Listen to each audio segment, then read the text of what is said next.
job first.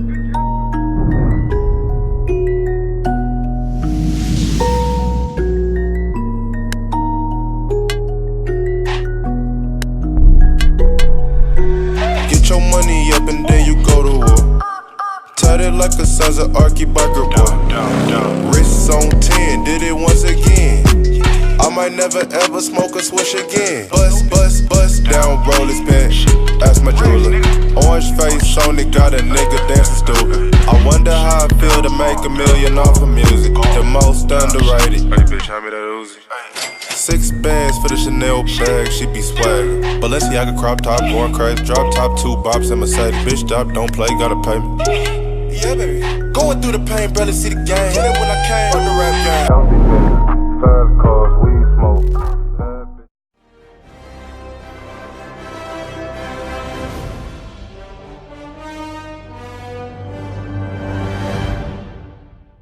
What is up, guys? Myself, Williams, aka TheSwolefessor, here to educate you on health, fitness, social well-being. Hope you guys enjoyed that dope edit that my boy Mark came up with. He came down for the weekend, recorded my Saturday workout, and it just came out really super clean. Saturday was awesome. I hit a pause double with 413 pounds at RP of 7 on pause squats, and then I hit a huge PR with 512 pounds on deadlift for a double at RP7. What was cool about that is not only was that a huge just sumo PR, but that was just a deadlift PR period, because I've never actually pulled, I think, more than 501 pounds for a double. So to pull that for a double at such a low RPE was just huge for my pull overall. Still a lot of work to do as far as, like, you know, getting used to the sumo, especially with heavier loads. My positioning has gotten a lot better, but I have to get used to, like, really wedging myself in to position, pressing into the ground hard, making sure that I'm staying balanced as far as not twisting during the actual pull, all that good stuff. But overall, I've just been feeling really, really good as far as training since getting back from Columbus, Ohio for collegiate nats. I always feel pretty like kind of tight and just not able to get in as good a position after like being on a plane for hours. So like the first couple days after I got back kind of sucked, but I've been feeling really good now. I've been taking extra time to do additional mobility work and everything like that. So I'm glad that that's been feeling good and going well. And today is my secondary squat and bench day. So it's like, you know, like my overall push day with the push accessory. So we're just gonna go through that and get it done. Shout out to Kevin, aka I think it's K Boa on Instagram. Dude reached out to me, asked if he could send out a shirt. I love it. It feels good, and it lets me lie to myself a little bit because it says beast. I feel like I'm more like a small woodland creature, but beast sounds a lot better. Anyway, let's get in the gym, get to it.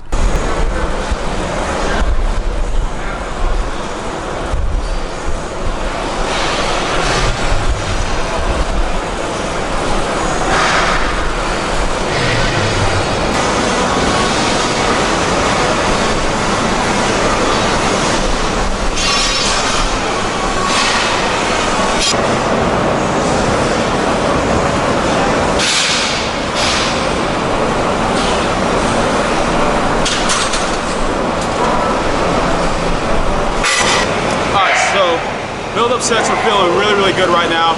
I've got a top set of 5 at RP6. Last week I hit like 386, and that was on point for my top set RP. So I'm just doing a little 10-pound jump based off my build-ups. I feel like that's what's there. Might be a little undershot, but when it comes to like multiple reps, I know that I'm not going to make as big of jumps, just because more reps means more fatigue and more potential form breakdown, which I want to talk to you guys a little bit about after I hit my top set, or maybe after squats in general. The importance of understanding how proper form and technique works in alignment with fatigue management. But anyway, let's go to the top set.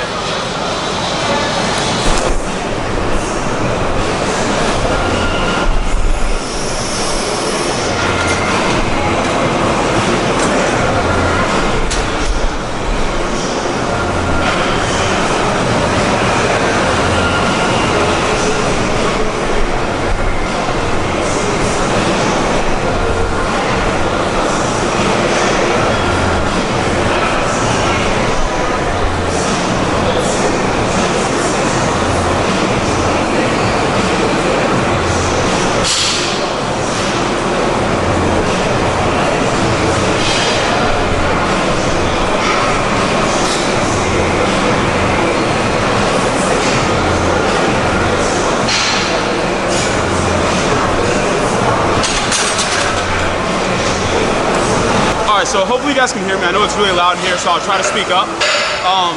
I'm very happy with how my top set moves. So for me, that was a true RP6. But on a technical basis, it's closer to RP7. So I've explained it to you guys before, but on my primary day, where the goal really is pushing objective load, I go based on true RP, meaning even if my form breaks down horribly, if I know I can get 2 more, regardless of what it looks like, then that means I can get 2 more. That's like an RP8, right?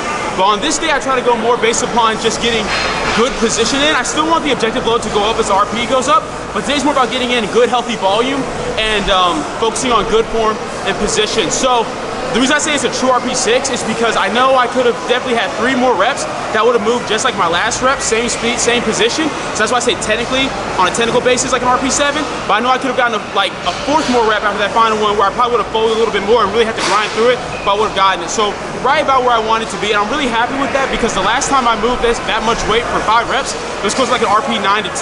So it's nice to see that just all the work I've done with my position has helped me tremendously as far as just moving, you know, the same amount of weight or even more weight for more reps at lower exertion. And that's the thing, there's this ongoing debate between people as far as like, oh, mobility, movement, biomechanics, like your form position, that doesn't matter, that doesn't prevent injury. It's all about fatigue management. It's all about what you do under the bar. And like both trains of thoughts are correct, but the problem is people don't understand how those 2 trains of thoughts work together.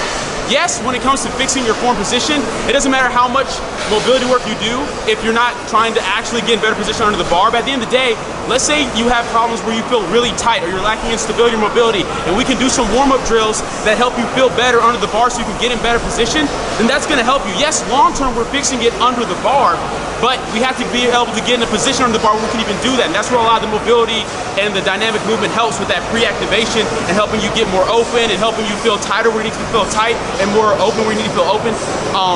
But beyond that, in terms of like people who think that like, oh, proper form doesn't really help with injury prevention, here's the thing you guys have to understand.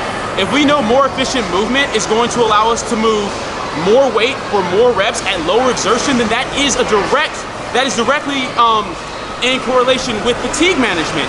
At the end of the day, if I do a top set of 5 with 400 pounds at RP9 versus a top set of 5 with 400 pounds at RP7, I'm getting the same overall workload stimulus, right? This is the same intensity, the same amount of sets, same amount of reps. But if I can do it at a lower exertion, it's going to not fatigue me anywhere near as much, so I'll be able to push it more even later throughout the week or throughout the next training week. So the idea of, oh, proper form doesn't matter, it's all about fatigue management. Well, proper form helps with fatigue management. If I can stay tighter when I'm under the bar in a more upright position where I'm not folding over, it's gonna let me get more quality reps and not fatigue myself as hard. I'm not gonna have to grind as hard to complete the same amount of weight and reps that I would otherwise. So this idea of like, oh, proper movement doesn't really matter and that just get on the bar and get to work, to me, it's just a lazy mentality. It's the same thing as powerlifters who refuse to do accessory work because they want to preach that all you need is the big 3. We have so much evidence showing that specific plus variable practice is always superior to just specific practice. And this is the basic fact that accessory works help work on getting overall more muscle mass without inducing as much fatigue, helping with imbalances, all those things I talk about on this channel over and over again. But anyway, yeah, really happy with that top set. Let's get through these 2 back down sets of 6 to move on to bench.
So build-ups felt really good. I've got a top set of 6 at RP9. Last week I did 265 for my top set RP8.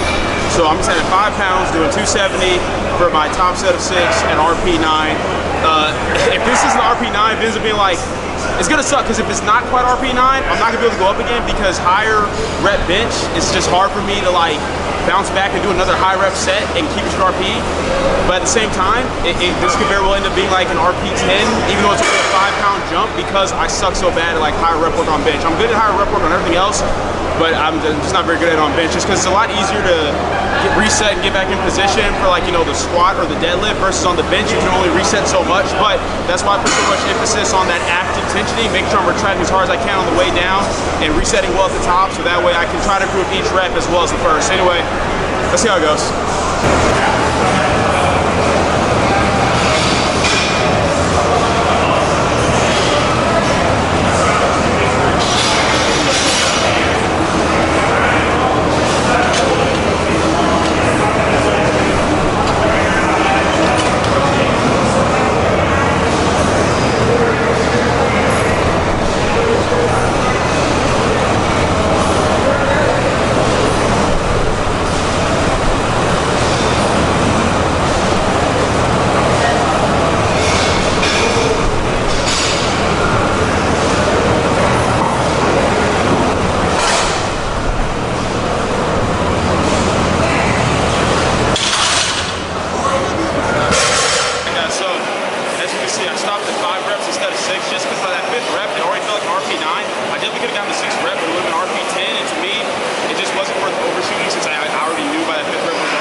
All good. We're gonna go to the back downs now and just really focus on that tension and position.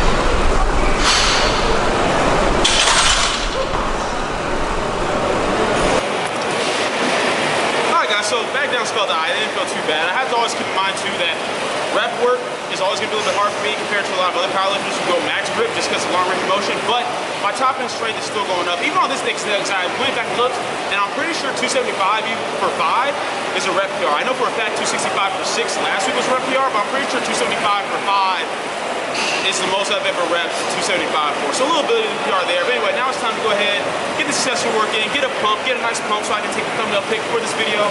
You already know what's up. Let's get to the rest of this workout.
Alright guys, back at the crib. I showed you guys pretty much everything except for the tricep press down lateral raise superset, but you guys have seen that, you know, in the past couple of videos when I've shown you like this day just doing a voiceover and stuff like that. And it just started getting really, really crowded as my training session went on. I wasn't trying to like figure out a way to set the camera up and inconvenience other people because it's just not that serious. You guys have seen it before. But anyway, training's been going really, really well. I feel really good overall, especially on my primary days, and like some of these secondary days I'm just coming in, taking what's there for the top sets, getting some good volume in the tertiary day, you know, just priming myself for a good primary day. We were about 8.5 weeks out at this point from my meet, so it's getting close. So once the final day on this block will actually be Saturday, which will be the final SBD session of this block. So hoping to hit some really good PRs on the squat, bench, and deadlift on that day. As far as like, you know, I have a top double at 8 for pause squats, top double at 8 on sumo deadlifts, and a top triple at 9 on the bench press. So we'll be able to push those and see what we get. And yeah, everything's feeling really good. I pretty much just wanted to end this video on something that I actually mentioned on my Instagram story today. So if you guys are watching this video and you follow me on Instagram, which if you aren't, you probably should be, but if you're not, it's cool, it's cool. But and that's the importance, guys, of I just want to encourage you that no matter where you're at in life right now, right? Whether you're still in school trying to further your education, whether you're at work trying to grind and, you know, build yourself up financially, like no matter what your background is or anything like that, I just want to encourage you guys to take the time as much as possible, right, to try and treat others well. And it doesn't matter how much money you're making. It doesn't matter like what your background is. That's one thing that we all can do better at, and something that I'm trying to like constantly remind myself of doing, and I'm doing that right now, reminding myself as well as telling you guys that like life is short. Tomorrow's not promised. You guys have heard me talk about that before, and I don't mean that in like a fear-mongering way where it's like, oh, you might die tomorrow, so like, you know, be on guard. Not at all. It's more so that since you don't know what tomorrow's going to bring, you don't want to have any regrets with what you do today. So in everything you do at school, at work, when you're just interacting with other people, just treat them kindly, treat them well, because that's what you really want to be remembered for, right? Like at the end of the day, I'm not someone who wants to be remembered for necessarily for powerlifting or even for like fitness YouTube. I want to be remembered as somebody who genuinely tried to help people and add value to people's lives. And I feel like that's something that we should all strive to do, because in doing so, not only do you find a little bit more fulfillment within yourself, but you just leave a greater impact on this world when you're no longer here. But yeah, I know that was kind of random, but it was on my heart today, and I felt like I'm not going to say that on my Instagram, but not let you guys know that on my YouTube channel as well. But yeah, that's it for the video. Hope you guys enjoyed it. If you did, go leave a comment down below. Let me know what you did. If you did not, leave a comment down below. Let me know what I can do better. Like the video, share, subscribe. Keep it simple, specific, scientific. I'll catch you guys later.